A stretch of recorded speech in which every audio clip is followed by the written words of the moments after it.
What is up, everybody? Welcome back to another episode of Talk on the Tundra, your Green Bay Packers podcast that is a proud partner of the Eurostep Podcast Network and the Blue Wire family.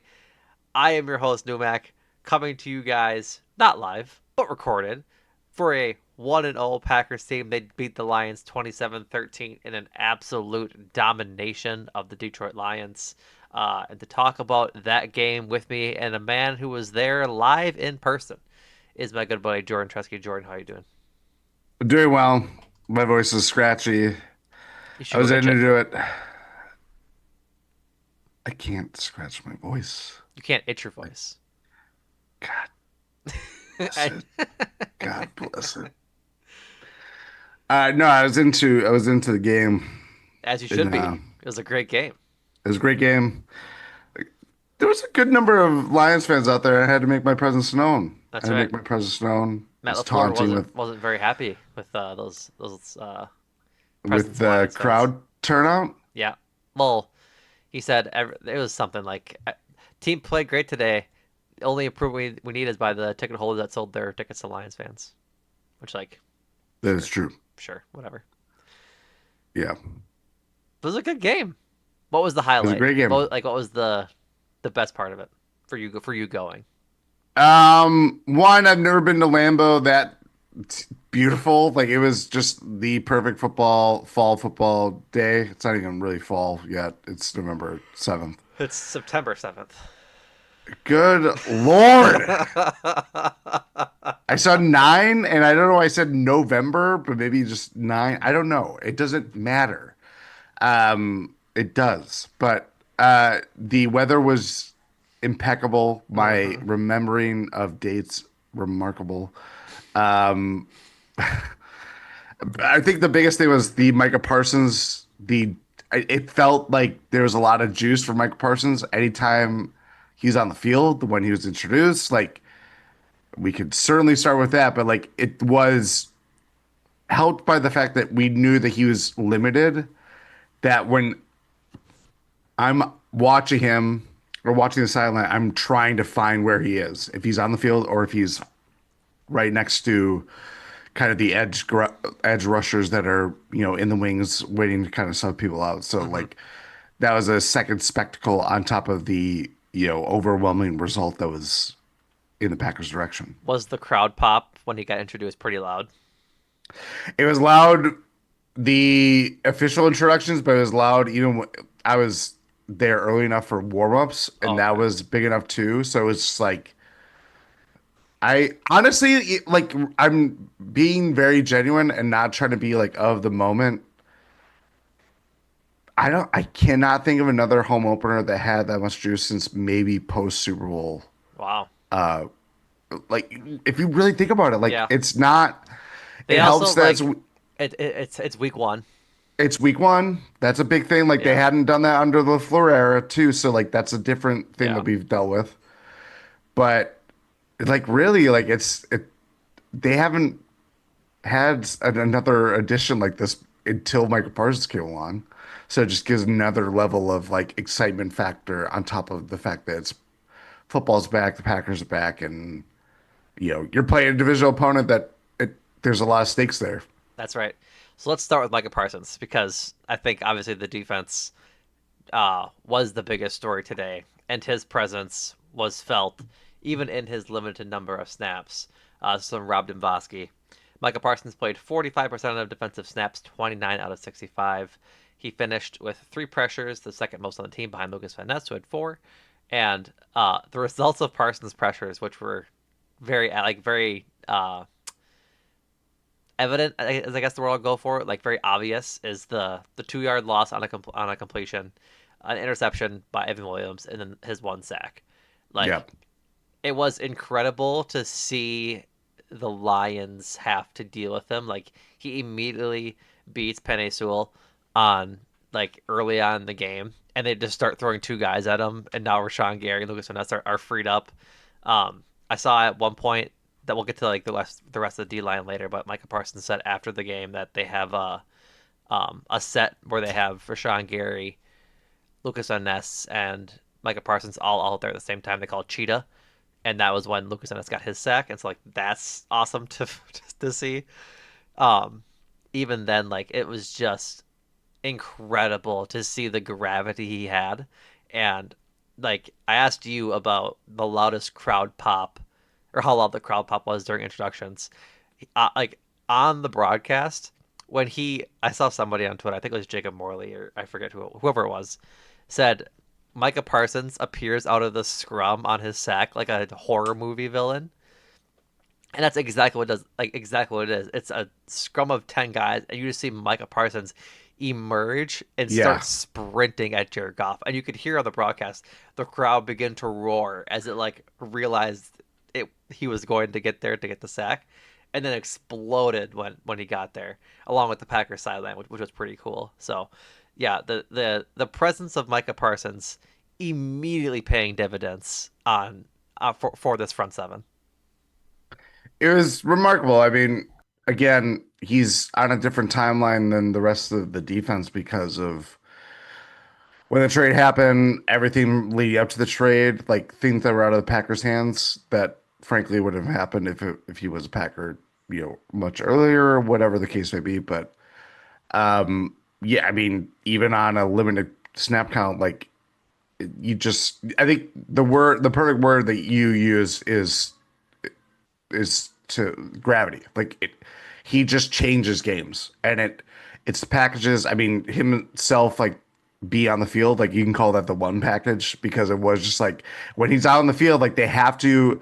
You're seeing linemen like point fingers at him and point at the direction that he's where he's aligning, like where if he's over center, if he's on the edge, like it's just a different dimension. It's things that like we have been salivating about since they've gotten him, but now that we're 1 week in and seeing how this defense that, you know, it's kind of like this new piece that you're trying to integrate, but like it could just become the whole defense. Like it really was night and day to see him elevate this defense in ways that we only could have dreamed of, and now that we're starting to see realized. And I think it's the knock-on effect too. Like you mentioned, Lucas Van Ness, Rashawn Gary. Will get into his game. I thought he was remarkable, like really good. It really is going to be fun to watch how this defense comes into itself, and might be like the reason why the Packers are, trending upward. Let's just keep it at that for right now. Right. Well, temper expectations right now. Uh, to continue that, like this theme, Jared Goff sacked 4 times today, lost of 25 yards, and like a lot of that was on the front seven, just getting pushing and rushing forward and getting home. Yep. Like Micah Parsons is incredible. Like I don't think it can be overstated. I think someone in our Discord, which you can find at GSPN.info in the about section, or if you shoot us a DM on Twitter, we'll send it to you. The invite. Maybe that's inviting too many DMs, but I don't care. Uh but someone's like, when's the last time the Packers had an edge rusher that could chase down a quarterback running towards the sideline like that? And they were like, is it Clay Matthews? Is it um KGB? And someone's like, I think John said Zadarius Smith is like kind of like the last one, but like Clay Matthews feels like the real last one. But like, Real true last one. right, Zadarius Smith was really good for his year, but that was like the 1 year he was really really good kind of thing. And so, but like now, I think Rob Dombrowski tweeted the next gen stat of his sack, like the Yeah. little video play, and Micah Parsons reached 18 miles an hour in pursuit of Jared Goff. Do you know how fast you got to be to get There's 18 miles an hour in half the field? yeah, there's not a lot of people that can have that pursuit speed. Yeah, That much less an edge rusher.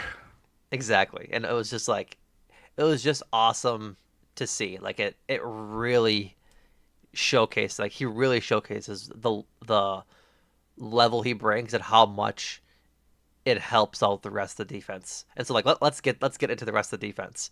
Let's go through Rob Dombrowski's three pressures. The first one, a 2 yard loss on a completion, negative play. That's great. Evan Williams dives in front of I believe it was a pass to Jamison Williams for an interception, just outside of the red zone, if I'm not mistaken. or it might have been even in the red zone, but swings the momentum of the game. Like that's the Yep. Lions are driving near the end of the first half, and they get the ball coming out at halftime. They can double up, and I think either let me double check what the score would have been there. It would have been if they scored there, it would have been 10-17. If they score coming out of the touchdown out of the halftime, it would have been 17-17. So the Lions have a real opportunity to swing the tide of this game and have the momentum coming out of the half. Pressure from Micah Parsons gets Jared Goff flustered and scrambles and makes a bad throw. Evan Williams makes an even greater catch to dive in front of that ball and make an interception. Like that's showcasing and kind of what we talked about when the trade happened is if you can get home with four, if you can have a Yep. dynamic pass rush and a real A1 player that can be a difference maker in that facet of the game, it can hide a average to not so great secondary. Like I thought the secondary played pretty well today. Like they did fine, but I think a lot of it was Jared Goff was seeing ghosts, man. Like he was scared of the pocket collapsing pretty often in the second quarter on. I think the biggest thing for me watching the defense today is that there weren't, and this is before I get into my point, I think this is as much of a result of the Packers defense and their front four pressure, especially with Mike Parsons on the field, as it was Lions play calling. I I I really think the Packers weren't behind plays. If that makes sense. Everything was in front of them. They didn't really. They weren't caught out of field or spread too thin. Where like I think think there was about like one Sam Laporta deep throw that was yes, like the one where Sam Laporta got behind him. And like, but other than yes, that, I think you're entirely right. Like there's no big plays. no, and I think that was so. You know, if you want to start anywhere, is like the Lions moved a lot. Like this is for a large chunk of the game. Like the offense, if you looked at like the total yards and everything like that, like they had longer fields to work with. They're moving the ball down. They went in the red zone, but 1 for 4 in the red zone. Until the frankly garbage time touchdown. Like it was still a 27-6 game. Like Right. this wasn't that last 2 minute touchdown, like it did not factor that much well into outside of point spreads, I should say. It was also sick as fuck. It was pretty cool. Pretty cool. It was awesome. Like I was like, how there's no way. And it's like, oh. Even like I won't put in the challenge or keep it to the challenge, but the challenge like in the moment you're like, oh, that toe didn't look down. It's like I don't know, it was like the perfect toe drag to Right. get Amon Ross St. Brown's. But I just felt like the defense, like everything was in front of them. And I think that was as much of an indictment of the Lions playing a pretty vanilla. Like it just felt like the Lions dialed it to like 5 rather than to 10. Mm-hmm. And like how their rushing attack, how it's burned the Packers the last couple of years. David Montgomery, 25 rushing yards to lead the team. Jamyr Gibbs was really a non-factor. Like I don't Uh, think he even had that many Like it was kind of he surprising had how he had 50, low. he had 50 total yards. He had 10 catches for 31 yards. I forget who tweeted it, but somebody tweeted that um 10 catches for 31 yards is like an NFL low Yeah, for that many catches. yeah. It just with that like that's kind of their bread and butter. When they don't have that, like it just they weren't.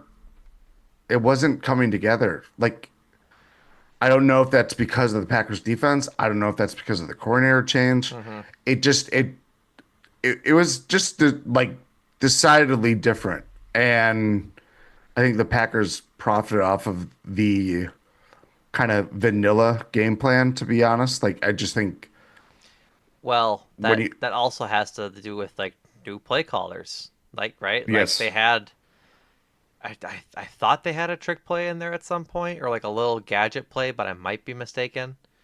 I can't totally remember, but Something with Jamison Williams comes to mind.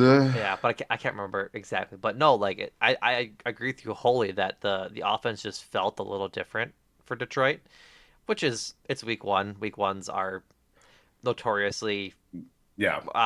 what's volatile is the word, Yeah. and like nothing this week is something you predict for the rest of the season essentially, and so.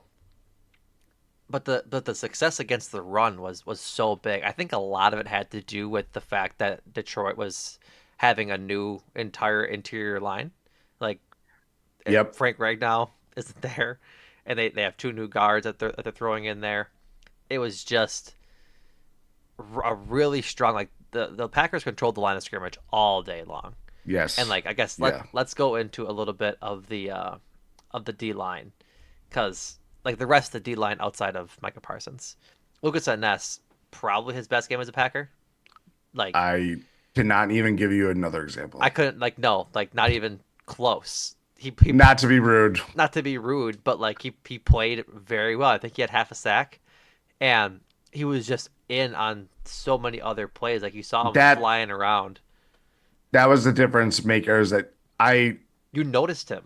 you noticed him. It wasn't just being at the game, not to humble brag, but like it was just like he was his presence was felt. Yeah, And that is a lot different than what has been the last few exactly. years. Four tackles, one solo, half a sack, one tackle for a loss, which is probably the sack. Um, Yeah. but just like that's what can really elevate this defense. Is I guess let me make this point in a second. Let's talk Rashawn Gary because he also had a really great game. A sack and a half. He finally like started to finish sacks. He had one play where he didn't finish a sack on Jared Goff, and I kind of got annoyed for like a minute, and then the next play he had a great run stuff, and I sent it to the Discord, and you had said that like that was like his third or fourth run stuff of the day. Like I think he was really good against the run today, and like the pairing of Rashawn Gary and Lucas Van Ness being able to be difference makers on the line is what this team has been missing. Like Micah Parsons are not because they definitely shared the field without him today. They were still good in those instances, not just Yeah. when one of them was out there with Parsons. And so if they can like both take a step and really hammer home how good of a defense they can be and like how much talent they can bring to that line, even again even without Parsons, because if they can be like B tier edge rushers by themselves and then have Micah Parsons on the other side, each of them individually, that makes subbing so much easier for like rotating those guys out and just really brings a dynamic part to this front seven and especially the D line that we haven't really seen in since Zadarius Smith's really good season in what The Smith 2019. brothers. Right, exactly. Like Yeah. when Preston and Zadarius Smith were teeing off of the edges, it was really good. That was like the year they went to the NFC Championship game. And now we're starting to see that again just in this week one. And you can tell it really matters. Like it's a really good development for 1 week from those guys. Yeah, I just think Lucas Van Ness turning in his best, NFL game is, one.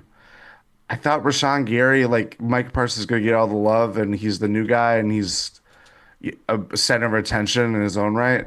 Sean Gary, that guy balled out. Like He it wasn't really just balled out.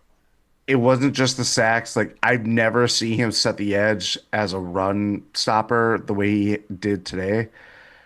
Part of that is to neutralize the Lions rushing offense, which we saw worked. But I just think that was one of the most complete games he's had pretty much as a Packer. 100%. And like that's where the knock-on effect of just having someone like Mike Parsons, whether it's where he's deployed or if it affects how Lucas Van Ness plays alongside Rashawn Gary, if they are on the field at the same time. Like, I just think there's just a lot of weight being lifted on a lot of people's shoulders right now that we couldn't like we talked about the defense and our excitement for the defense. I mean, this whole podcast that I remember the 2022 season post Devontae, like we thought their identity was going to be in defense, and it really wasn't. Like it wasn't even under the following year. Like it's it has now trended towards something like that. And I think Jeff Halfley, one, is having a lot of guys buy in, and Mike Parsons now is this kind of magnet of attention that if you're around him, like you're just gonna there's just something easier about your how you play, how you see the field, and how other teams are gonna be looking at you. Because for a team that like the Lions, their bread and butter was being made at the line of scrimmage. And having just hulking guys just overpower front fours, and Packers saw the bad side of that. And now today was it. It not only was a statement win in how they pretty much kind of reined back control against the NFC North winner of the last 2 years. It started at the line, and the defense was just like again, you can't lose sight of the fact that like the offensive line was trying to call out where Micah Parsons is, even doing it with like guys like Rashawn Gary and Lucas Van Ness. Like it, that's a different thing that we've seen in a long time Mm-hmm. beyond just like one or two difference makers. Right. And like you talk about like Jeff Halfley having a lot of buy-in from players. I think the biggest thing too is that like you pair that with Micah Parsons. I think like Micah Parsons getting here, there was an opportunity, or I shouldn't say opportunity, there was a chance guys like Lucas Van Ness and Rashawn Gary maybe feel a little like threatened by Micah Parsons. Rashawn Gary, the the premier pass rusher on the team, is now Yep. second fiddle. Lucas Van Ness trying to break out is now third fiddle. But I think like they've handled it the right way in that it's not about individual performances, it's about team performance. And now you see both these guys playing a Yes. lot better as a result, even through 1 week. And like I think like Micah Parsons coming to the team has kind of like invigorated that defense to be like they can be really good, and they really believe in it. And to further that, I think it was Dan Orlovsky tweeted that a video. I think it was like of a Jamyr Gibbs swing pass in like this first quarter, but it was his tweet said running to the ball carrier is a choice, and it was basically like the group tackling once Jamyr Gibbs got to the edge. And Yes. you see it, and it's like, and that was noticeable all day long. Like there wasn't one or two guys over there to tackle, and like the rest of the guys jogging over. There was six, seven, eight guys running to the ball to make sure that they were stopped in their tracks. Like that's some serious buy-in. It's something we haven't really seen Yeah. from a Packers defense in quite a while. No, I mean, we'll probably get into some guys that we'll get into more in depth, but like when you have that much attention coming from the front four and the defensive line, like not to shortchange other guys that I thought had a solid performance, like Colby Wooden. We'll get to the D line in a He's second. yeah. But it does free up guys flying around, and the group tackling, the gang tackling, whatever you want to call it. Like the biggest thing, what was the biggest problem that the Packers really had was like open field tackling. It's physicality. Always. It's that was always the biggest thing. It's why the 49ers ran through them for multiple years, multiple conference championships, it feels like. And today it was just like, no, like that's not it. It's it is one game, but it did not. It felt very definitive, and it felt very like even Xavier Kinney got a taunting penalty today. Like The maybe the the it might have been weak sauce. It's so you didn't see like the rest of the games today. That taunting penalty is a point of emphasis. They don't want oh, guys of standing course, over guys and like yeah, flexing. And I saw like four of them today throughout the games. I'm like, it's so stupid, but that's neither here nor there. yeah. But I do think as much as we can be like that's boneheaded or like you can't do that. I mean, if the game had gone a lot differently, we would use that as like example of what Right, not to do. right. But when it goes the way it does now, it is just like it's a different it's a different thing. Like Hmm. the I felt like the body language or like the demeanor of the Lions really changed over that first quarter, and I felt like a team that knew how to play the Packers very well the last couple of years to a team that were frankly pretty much out of their depths by the end of that first quarter. I think a lot of it too was like by the end of the game, I think it was Amon-Ra St. Brown like mushed Carrington Valentine out of bounds pretty hard in the face, and it's like he's really, you can tell he's very, very He's frustrated. oh yeah. And it's like, what do you, not what are you doing, but it's just like the Packers frustrated that offense all day long, Yeah. all day long. So let's talk about the rest of the D line because believe it or not, we still haven't talked about all of them yet. Um, Colby Wooden, Carl Brooks, Devontae Wyatt had a sack. Yep. Like my boy, he did it. He finished a sack. But like the push from them today was just incredible. Um, I'm trying to find. I thought I had a tweet lined up, but I must be. Oh, here we go. This is snap count observation. This is from. I'm gonna pronounce his name wrong. I think he's from Ireland. Dyer Carragher. I don't know how to pronounce his name, but he's on Packers Twitter. Um, for 24/7 Sports. Snap count observations. Edwin Cooper, and Quay Walker played all 67 snaps. Uh, Colby Wooden out snapped Carl Brooks by 35 to 34. That makes sense. Yeah, but like I think like they just played so well. Like the two of them, they there was push. I think it was Carl Brooks was in on like one of the sacks near the goal line in like the third-ish quarter, whenever that was the almost safety, Yeah. or no, he stuffed a run that like lost a couple yards, something like that. But like we talked about the loss of Kenny Clark being not insignificant, and that the run game was going to be something to watch in this game, like we said on the pod with the Pride podcast, Yeah. and that losing Kenny Clark isn't insignificant. But part of that also is like expecting these guys to step up in a game, and they really did. Like I thought they played very, very well, and like we said, the Packers held them to 46 total rushing yards, not counting a kneel down, but 25 yards from Montgomery, 19 from Gibbs, and 3 from Jamison Williams. Like that's pretty darn good. Pretty Yeah. pretty darn good if you ask me. And so if they can step up and really be a unit that is a force in the run game, it changes the whole dynamic of this defense even more so. I should say even more so on with as much weight as adding Micah Parsons because the run game has always been a bit of a bugaboo for this team. Like we think about all of the San Francisco games, everything else, right? Like it's just been a problem. And so if they can if they can be a run stopping defense, the sky's the limit, Jordan. It is kind of remarkable. Again, this is still a very good run defense team last year with Kenny Clark being in his worst year as a pro, like in, non-rookie division. Um, it's noticeable too, or notable too, that Warren Brinson wasn't active today, so it was pretty much Colby Wooden, Or Barrett Devontae Sorrell. Wyatt, yeah, over Barron. Yeah, yeah, both of them. Um, so it was really Colby Wooden, Devontae Wyatt, and Carl Brooks. I know Nazir Sackhouse is in a little bit, but like the first three guys were pretty much front and center the whole time. And again, they were brushing up enough inside to not let the Lions gash them inside that way.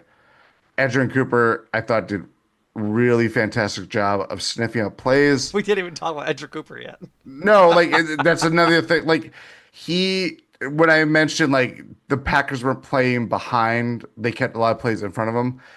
It was this code for Edger Cooper was doing his job. Like he was a lot of the open field opportunities that he had today were one on one. 12 tackles. 12 tackles. He had one like play where it's like, damn, like I don't know how you got missed out of that. And it felt like from that moment on, it was early in the game. And it was like he didn't let up. He didn't make any more No. mistakes. So yeah, like it, the run defense, I think, is still something to be not worried by, but like It's something to keep you an eye on for sure. keep an eye on because Like it's not always one going to be week like doesn't spell a this. season, right? Yeah. Like they're going to face a lot of really good running backs this year. But when you have someone like Edgerrin Cooper that can clean up anybody's mess, that helps a lot. That That helps a helps lot. a lot. Um the other linebacker, Quay Walker, he was flying around today. He should have had an interception, but Classic Quay. that's why he's a linebacker. Yeah. Um, but yeah, like I'm oozing joy about this defense, man. Like it's just so good. And like you talk about Edgerrin Cooper cleaning up messes. That's what you want, right? Like ideally That's how it should be. how it should be. Like you want your linebacker having being up there, like both the linebackers being up there for tackles in a game because like they're filling holes on runs, they're going out in the flat on screen passes, stuff like that. And you want them to be active in the game. You don't want them to be absent essentially. And Yeah. so if they can, it's also like I've harped on this before, but like if runners are getting to the second level, that's also bad. But like Yeah. that's not like you have to watch the game for that context. And this was a game where the runners weren't getting to the second level. Like there was like Jamyr Gibbs had like one run in the second half that was like 6 yards. That was his longest play of the game. Yeah. 7 yards was his long, and so it's just like golly, man, you're starting to really. This is one example of this team really being a force. You begin to see the stars kind of align on this defense, the figurative and literal stars of like what they can become. Because if Quay Walker can keep playing like he did today, if Edgerrin Cooper can continue to blossom like he's doing, if Devontae Wyatt can keep doing what he's doing, like all of a sudden, Jordan, all of this first and second round talent they have on this damn defense begins to meld, and you realize that that's why they were first round picks. Like Yeah. Lucas Van Ness, Rashawn Gary, Quay Walker, Devontae Wyatt. That's four, four in the past 4 years, Yeah. and if they all finally take that stride, it sets itself up to be something really special. And again, it's week one, but this was a domination of a game on the defensive side of the ball. Like very rarely you're gonna pitch shutouts, but like you said, outside of a garbage time, awesome catch by Isaac Tesla, Tesla. 6 points through what 57 minutes of the game, 58. 58. Like that's really good for a a Lions team that has all these weapons. Like I said over the season or in the off season, I said in the preview pod, I was worried about like JMO getting behind the defense. There was never an opportunity for him to get downfield. No. The D line and the edge rushers lived in the backfield. That's what I'm saying. Jared Goff was seeing the pocket collapse around him all the time. It doesn't allow those plays to develop. It helps. I mean, again, too, it's like I think the biggest thing is the red zone defense is that you can give up 80 yards or not 80 yards because it's never really Ben, like that, but ben don't break his back for at least this week. pretty much I think that is helpful is that short field defense matters. Like it matters when the opposing team is on the doorstep and it's still like guaranteed points. But 1 for 4, 6 points in the red zone. One of the turnovers that he forced was the interception in the red zone. Like that's not nothing. Like they can make things happen when their backs are against the wall or with not much field behind them. Well, I think that plays to their benefit too, because if their front seven is going to be as good as it's going to be, they don't need to worry about JMO getting behind them. They don't need to Yep. worry about like getting beat over the top. If they can keep everything in front of them, or you can run out of the field, that just gives their their front seven time to really pin their ears back and get home, or you have to run a really good route or run a really good play to beat them. That was the fourth Yeah. down at midfield, I think, in the third quarter when it was like 4th and 2 or something like that. And I think it was Amon St. Brown had a like the Lions ran a really nicely designed play. It was a Yes. fourth Yep. down, and I think it was St. Brown wide open on the left side of the field after I think it was Amon St. Brown in the slot on the right hand side of the line, JMO, Laporta, whoever on the left side, all flow towards the right. St. Brown leaks through the mess to the left side wide open for like a 10-yard gain. Whatever it was just a nice play. And Yeah. those are the kind of plays that you'll get beat by in the red zone versus over the top. But like that's just a nicely designed play. Not every team's gonna have something like that. But yeah, like to our point, the bend don't break really does benefit this team, especially if they're gonna be as good as the run against they were today. Against the run, if they force turnovers like the way that they want to, like, and then of course the parses of it all of like what that Uh means huh. for the pass rush. Mm-hmm. Um, It's very exciting. it is very exciting.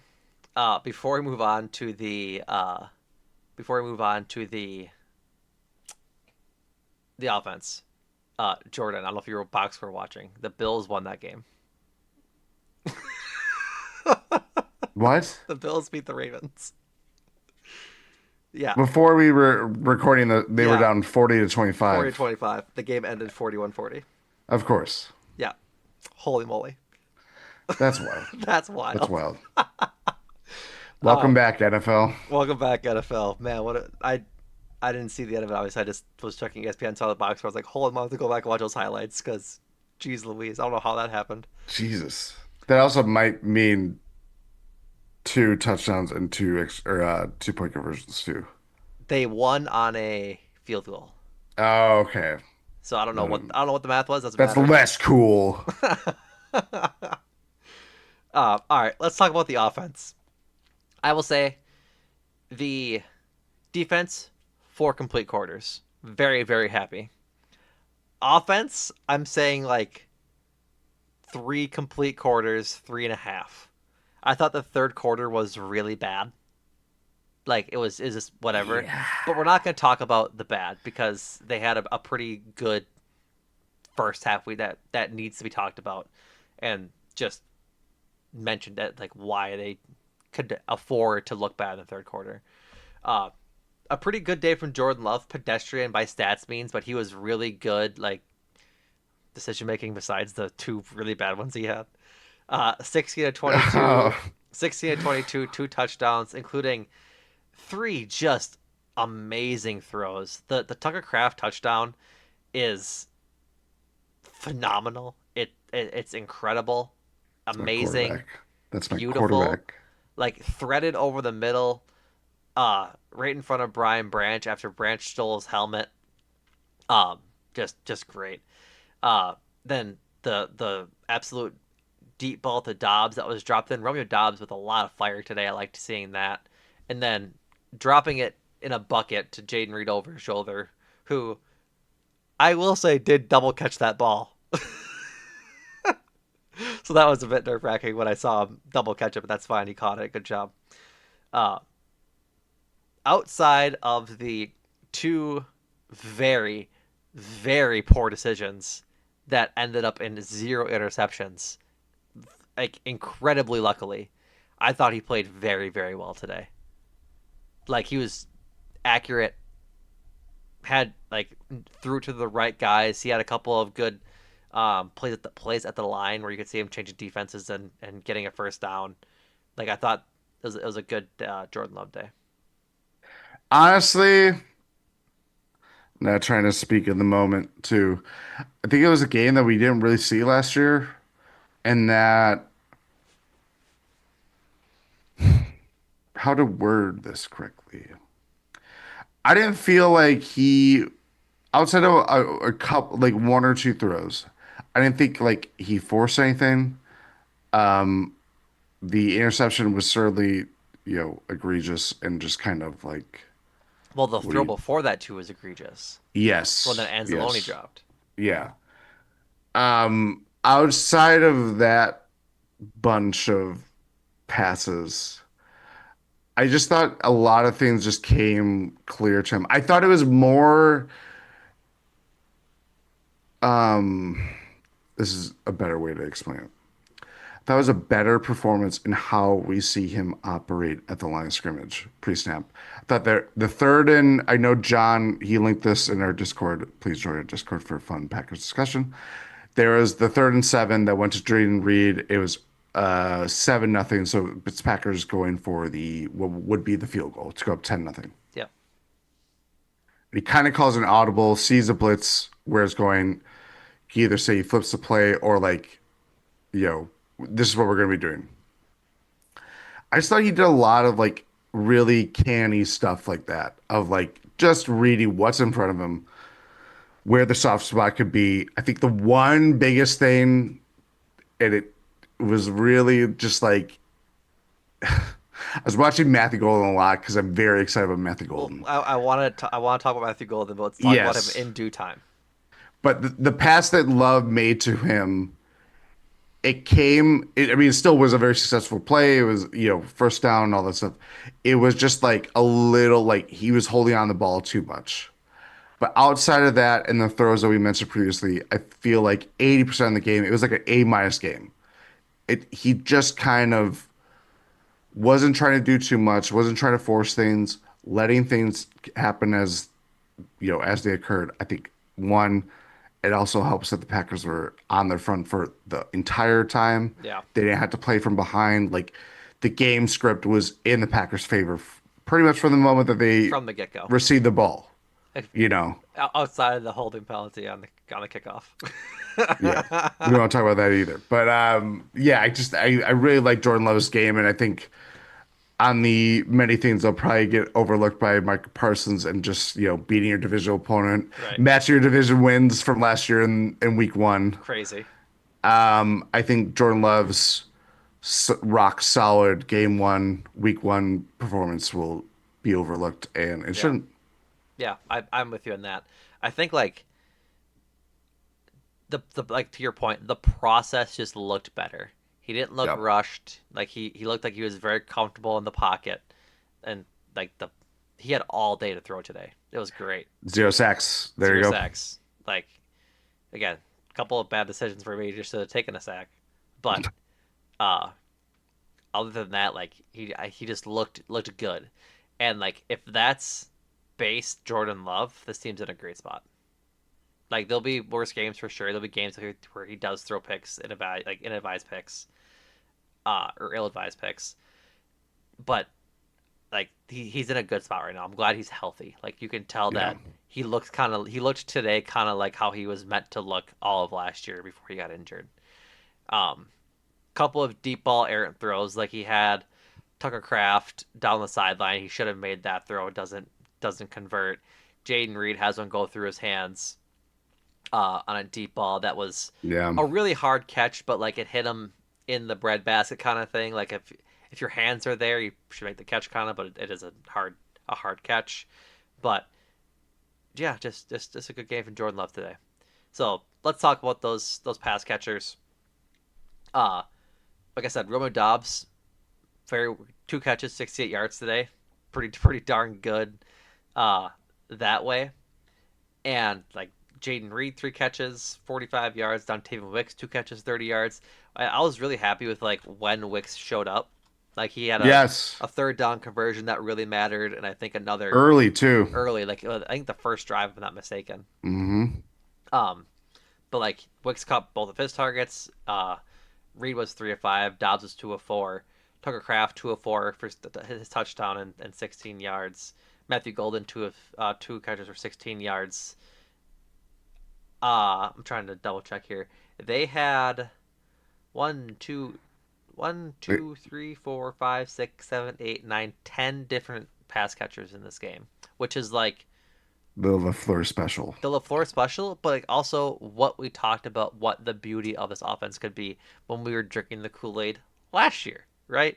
Like I'll never live down saying that Watson, Dobbs, Reed, and company, and Kraft and Musgrave were going to be the Sports Illustrated cover from 2011 with Jordy and Greg and Finley and all of them, right?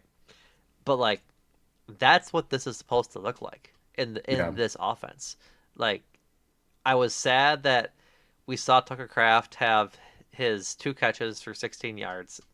His 15 of his 16 yards came on a touchdown. I was hoping we'd see more of him incorporate that way. Like I'm glad that he was a focal point to get that touchdown, right?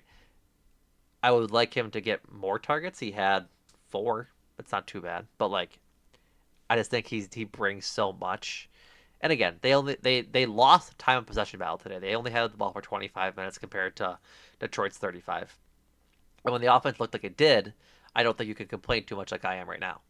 But like that's just like I would have liked to see a couple more targets his way because of the caliber of tight end I think he can be.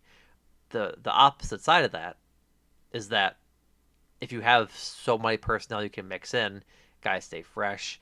You don't necessarily like it's hard to keep track of like if you need to find 85 every snap, that's easy. But like if Yeah. Musgrave had a catch for 4 yards, fell down again. John Fitzpatrick had a catch for 2 yards. Like it just like it works for this team, and you can't really fault the process.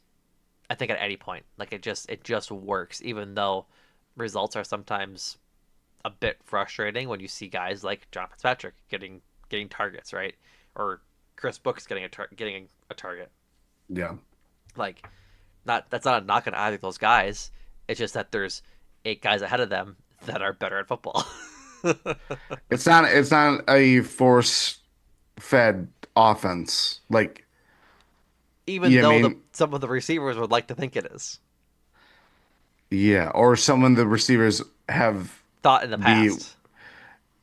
that or the wherewithal to be that in the future. Because Right. it's like, you know, but to the tenets of the LaFleur offense in that it's the unpredictability, as you mentioned, like 10 different wide receivers or 10 different pass catchers, I should say, getting the ball on at least one catch or more speaks to the level of this offense. Like it doesn't necessarily mean like again, this is a very I thought like a lot of things just came easy for the offense until the kind of dud of a third quarter drive to start the half happened. But it helps when you are playing with the lead. How does that look when you're evenly matched or you're chasing a game? Like how you respond to that is going to be a little different. But this is just how the Packers are built when things are going right, the defense is behind them, things are lock and step in all three phases of the field, or three phases of the game, rather. That I thought the offense, on a degree of difficulty that they had to pull out from like the game plan, is maybe like a 3. Yeah, Like the Lions just didn't really do much to kind of test them. I thought, frankly, I mean, as we mentioned, Love had a very clean day from the pocket. The middle of the defense is wide open mm-hmm. for the Packers. Speaks to a lot of the middle linebacker kind of issues or secondary changes that the Lions have had too. It was very easy in the passing game today, and as I see, For sure, for sure. And I think like the one gripe I'll have about the offense, and like again, I'm happy with how the offense played, but I want them to keep the pedal down. The the yeah, the drive it's to always going to be that. It's always going to be that. right, There's a tribute to Big Mike McCarthy who coming is it? out of halftime. Yeah, but like the drive to end the second half or the first half, they get the interception deep in It's like Lions at territory. 120 left, right? 110, yeah. But shotgun pass to Matthew Golden for 5 yards. Shotgun pass to Luke Musgrave for 4 yards. It's second and one or third and one. They direct snap. They move Jordan Love in motion and direct snap to Josh Jacobs, who loses a yard or doesn't get it, and they punt. Like the pass that had they've been having success throwing the ball all day long. Yeah. To this point, Josh Jacobs was not effective. Like I think No. he had a fine day. He had a touchdown, but he ends up with like 19 carries for like 66 yards. It's okay, not like a supreme Josh Jacobs game, but at that point, like you just got 5 yards on a pass, you just got 4 yards on a pass. Why not throw something in the flat? You don't got to take a shot. Like just get the first down, because at that point it's a minute 6 left or something like that. Probably, I think they Detroit was letting the clock run, or they rather the Packers letting the clock run, And so I would have rather them tried to get a field goal. Like maybe you don't get a touchdown, but if you get into field goal range, let McManus try and make a field goal to go up 20-3 at halftime. Yeah. Instead, it's a 3-0 and they punt. An absolute nuke from Daniel Williams, 65 yards. Like we need to say Daniel Williams' name today because he was insane. Um, they ended up dealing it out at half ends, no harm, no foul. But then in the same vein, after the Lions come down, drive 9 plays, 59 yards for a field goal, they have a 6 yard run from Josh Jacobs, a 3 yard run from Josh Jacobs, and then another run. Like -1 yards. It's a 3-and-out. Like those two series back to back with 4 straight runs essentially just didn't work. And that's where I I think you need to have like obviously variance in how you call a game, right? But Yeah. if the run isn't really working, like the 6 yard run is a successful run, but I think that was probably his long of the day to that point because he just wasn't again having a great day until the third and a half, fourth quarter. Just run a gadget play, which I would probably complain. Admittedly, I probably complain about if they didn't get it, or run something short for Matthew Golden. Like to your point about Matthew Golden, you had said in the Discord that he was getting open past this guy all day Receiver. long, Yeah. and so like why not target the guy who's open and get a first down? Like it doesn't really I don't need know. to be quote unquote difficult, but I think like at some points Matthew Golden or not Matthew Golden, I'm sorry, Matt LaFleur just does get a little like in his bag and tries to be the tiniest bit too cute. Like I don't think a run play on 3rd and 1's a bad idea in general. In the flow of the game today, I didn't really love that play call. Same like on either drive. No, and it really, I mean, I think it felt like you know how the Packers are. Like it's establishing the run, and they can kind of play these like your jab plays that you hope turn into haymakers, and then you have your passing plays that are equivalent to haymakers or maybe even knockouts. And they didn't have that kind of back and forth like repartee that they wanted. But the passing game came very easy. Josh Jacobs, as you mentioned, like 19 for 66 yards and a touchdown. Like it's a pedestrian game by his standard. Very similar to honestly probably the opening game of last year in Sao Paulo. Like it was not an easy game until late in that game where he started rattling off like 10 plus yard runs. So I felt like for today, like he wasn't seeing a lot of daylight. Anything that the I think the best front four pressure that the Lions had was on the run, and they were clearly trying to make the Packers have the Packers beat them through Jordan Love rather than Josh Jacobs. And so when that's the case, how are you going to be dialing up the passing offense? Like you don't want to eliminate or kind of just push Josh Jacobs out to the side like that because it's you still need that rhythm. You still need to kind of still we see what Jordan Love looks like when he feels like he needs to take on everything. That's not how he should be operating. It's not Right. honestly, I don't think any quarterback should frankly be that because it doesn't work like that. You still need kind of this yin and yang Yeah. Only established. the elite QBs don't need a like a effective run game essentially. And Yeah. even then, it's really hard for those guys to to operate without it. Unless if you are a running quarterback Right. like a Like Lamar or or Josh Josh Allen Allen. or any of those guys. Yeah, and even Where then you can it's develop your still own run game out of a pass. Like you can scramble and have like a big gain. There was a play tonight. There's a play tonight in the Ravens game where Lamar Jackson is evading a sack, and I'm not kidding, Jordan, 25 yards behind the line of scrimmage, and he escapes it and picks up 15. yeah, it's insane. That's insane. The guy's really good. Unfortunately, he lost. No, I just think it was tough to see the offense kind of like, what are we doing coming out of halftime? It was that is not what you want to see. As much as the game was fully in the Packers' control, there won't be times where it's like that in the future. And I think the Packers will respond similarly. It's what we've come to expect, but you just want them to kind of either lean into what the game is like. Like halftime just doesn't wash away like how the game has been. And even though you're kind of flipping the script and you're able to kind of respond to what the defense is looking like sometimes they have your number. Like it's Sometimes the game plan's just really good.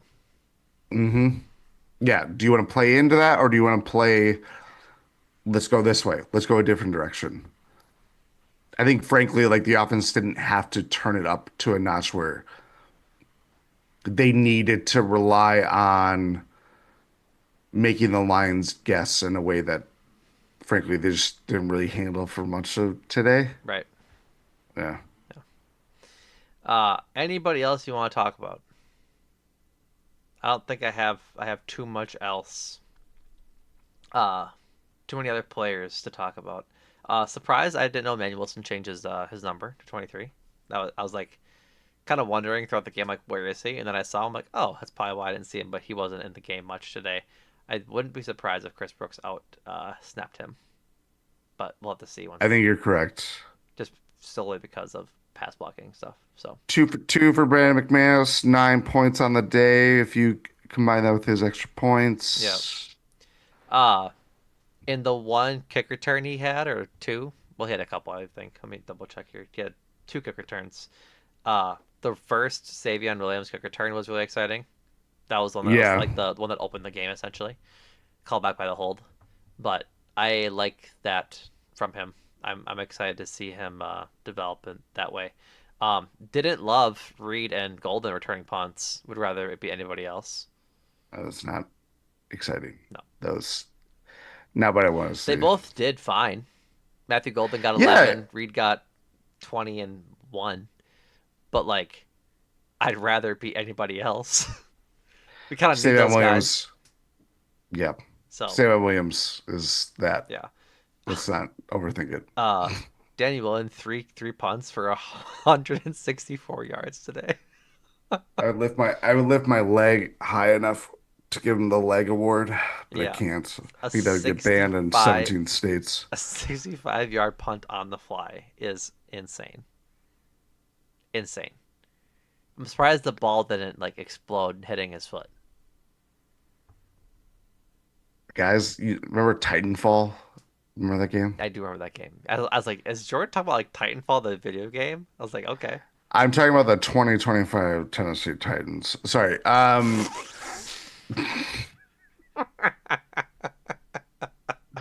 No, it was just like when he would hit, he was like, it's no one wants to come here talking about punts, but I'm here, and that's I'm all that here. matters. Daniel Whalen's punts were like so perfectly spiraled. It it's like just wrapping a Christmas present. You know what I mean? Like the perfect, like that's a perfect wrap. Hmm. No one admires a wrapping of a Christmas present because you just open it. No, I admire a nicely wrapped present. Like I don't know how your family does it, but when we open Christmas presents with my family, we go um in order, youngest to oldest, and we like do Yeah. like one present each.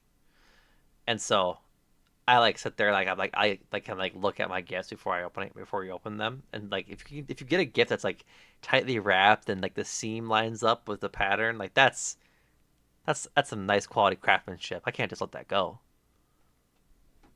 Well, I think you're a minority in here. I think you're a Daniel Whalen in this world of no one's gonna come up to him and talk about his nicely spiraled punts. Somebody should. He Well, I'm deserves here it. right now. He deserves it. Thank you, Daniel Whalen. So, alrighty. If nothing else, Jordan and I are gonna go watch highlights of the Ravens Bills game because what the hell happened there? Um, Short week this week. We'll be back in your podcast feeds very soon to talk about Packers versus Commanders on Thursday night. That is when we will also give out our first week of cheeses. If you're new here, each week we hand out cheeses, which is what we call the cheese board. Basically, if you're a GSPN listener, it's like the Bucks stock market. We don't do IPOs or anything like that, like Ty and Rohan do, but we do just hand out cheeses to the Our best, game our game balls. balls, essentially the three stars in hockey kind of thing. If that's your T. So we'll be handing out our first cheeses of the week. I told Jordan in post game that it might be a four cheese week because there's a lot of great players on defense that deserve their flowers, or rather their cheese, I should say. Hmm. So be sure to check us out there. Subscribe to the YouTube if you're watching on YouTube. Right down there, hit that subscribe button. I'm not going to ask you to click the bell because I think the bell is an insane thing to do as a regular person who just wants to watch sports content. But hit the subscribe button. We'd appreciate it. Maybe hit us a like if you liked it. Um, Anywhere you find podcasts, Spotify, Apple Music, all that stuff, subscribe to us there. GSPN.info for all things GSPN, with including Bucks Talk with Ty and Rohan. As I think they'll probably talk about Eurobasket this week, as Greece beat Israel today. Um, and then Cruising for Bruising with Adam and Andrew talking about the Brewers as they make their push towards the playoffs. So appreciate all of you listening. Go Packers. 1-0 feels great. We will be back in your podcast feeds this week. Thank you for listening. And Jordan, thank you. Thank you.